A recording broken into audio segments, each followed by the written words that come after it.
This video was brought to you by Nebula.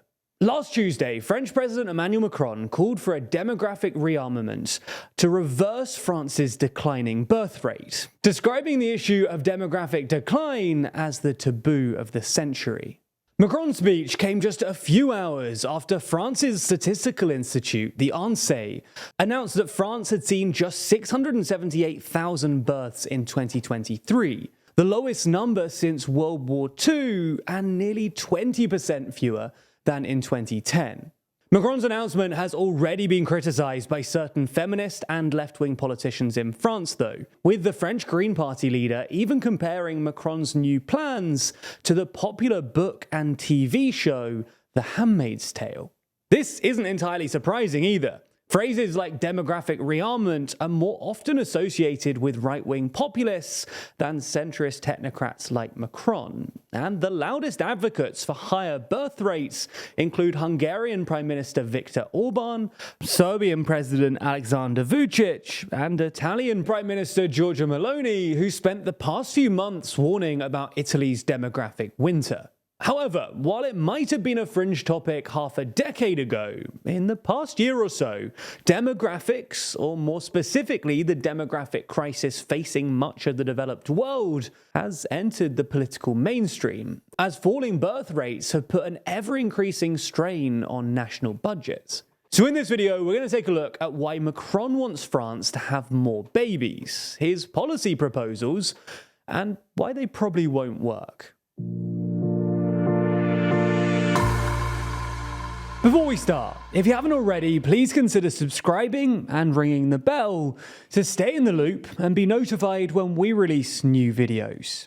Now, the first thing to say about France's apparent fertility crisis is, well, it's not that bad, at least by European standards. Generally, when people talk about a fertility crisis, they're referring to the fact that in most developed countries, fertility rates, that is, the average number of babies per woman, is below the replacement rate of 2.1.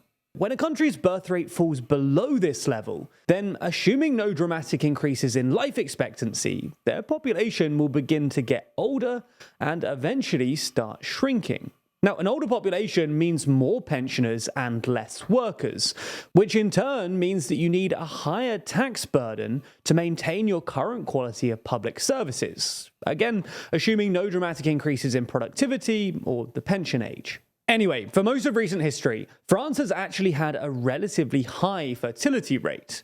Like many Western countries, France's fertility rate fell below replacement in the 1970s, but it's held up relatively well since, hovering between 1.8 and 2 since the turn of the millennium. For context, that's significantly higher than the EU average of 1.5, and France has had the highest fertility rate in the G7 since 2010. Now, this is something that Macron actually acknowledged in last Tuesday's speech, when he said that until recently, we were a country for which this was a strength. France's high fertility rate has always been something of a mystery to European political scientists, though. France does have some pro-family policies. Families with 3 or more children, for instance, enjoy famille nombreuse, or large family status, which comes with benefits such as reduced train travel and a 10% pensions bonus for the parents. And France has a cash subsidy for families with children, equivalent to child benefit in the UK. But France's child benefit scheme only kicks in after the second child, and France actually has pretty miserly maternity and paternity leave. French parents are allowed to suspend work for 3 years, but while parental leave benefits start at €650 for the first few weeks, it quickly falls to just €100 a week. This isn't very much money for a new parent, and the number of people using the scheme has halved over the past 10 years. So now only 14% of women and 1% of men make use of it. Nonetheless, despite not having particularly generous policies, France has always had one of the highest birth rates in the EU. So why is Macron worried then? Well, as we see it, there are 4 reasons for Macron's sudden alarm. Firstly, even if France's fertility rates have been higher than the European average, it's still lower than the replacement rate, which means an aging population. Secondly, France saw a dramatic fall in fertility rate over the last year, going from 1.79% to 1.68%. Obviously, a 0.1% decline in fertility in just a year is both dramatic and unsustainable, and Macron presumably wants to reverse this trend as early as possible. Thirdly, the issue of low fertility rates interacts with Macron's anxieties about the pension system. French workers generally retire pretty early, and Macron triggered riots last year when he tried to raise the pension age from 62 to 64 to make the financing of pensions more sustainable. Low fertility rates mean an aging population, which means more pensioners relative to working age people, which would put even more strain on the pension system. Fourthly, the issue of low fertility rates interacts with the issue of immigration, because if you have persistently low fertility rates, the only way to prevent your population from aging is to increase immigration, because immigrants are generally younger and have higher fertility rates themselves. However, as we've detailed in previous videos, Europeans generally, including the French, are souring on immigration. And Macron probably realizes that balancing France's demographic pyramid with increasing numbers of migrants is politically unsustainable. So, that's what Macron is worried about. But what are his plans to actually get the French to have more babies? Well, the main thing seems to be replacing the current parental leave scheme, which is 3 years long but badly paid, with a better paid but shorter scheme that will allow both mum and dad to stay home with their new child for 6 months. This policy was actually first floated by the Solidarity and Family Minister last year, but was only due to come into force sometime in 2025.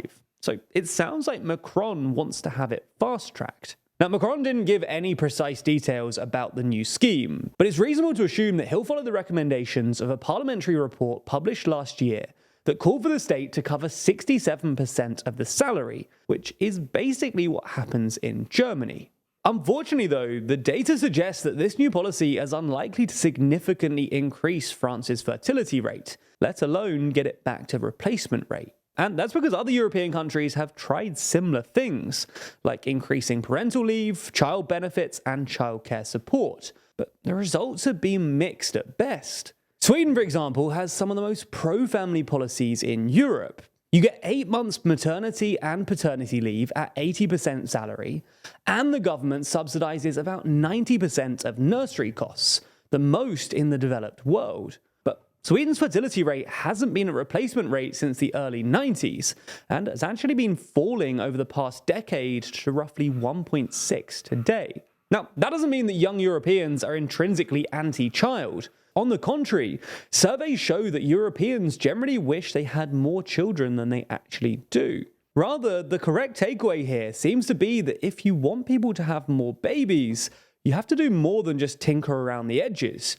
You have to make the European economy more friendly to young people by increasing wages and bringing down housing costs. You've no doubt been following along with the news from Israel and Gaza, but if you want a better understanding, to dive deeper into the history of the region, then you should check out Real Life Law's hour-long documentary about the tensions and fighting between Israel and Gaza going back decades. It's a superb way to brush up on the history of this region, giving colour and context to what's happening right now. That video, by the way, is part of Real Life Law's Modern Conflicts series, where they regularly run through major ongoing conflicts, from Lebanon's civil war to everything going on in Myanmar and the Turkish-Kurdish conflict. It's an incredible series, and it's exclusively available on our streaming service, Nebula. As you likely know, Nebula is the streaming service that we built with a bunch of our creator friends, and is home to tons of smart educational content. The best part is that by signing up, you not only get access to exclusive series like Modern Conflicts, China Actually from Polymatter, or The Logistics of X from Wendover Productions, it also directly supports TLDR. That's because you signing up contributes to the budgets of these big documentaries, and helps us to grow and expand our ambitions. So if you want to sign up, use the link below, because that not only supports us directly, but it also gets you a Nebula annual plan for 40% off. That's less than £2 a month, which is an incredibly good price for an independent streaming service, which not only supports creators, but also provides you with tons of ad-free exclusive content. Anyway, thanks for your support and for backing Nebula.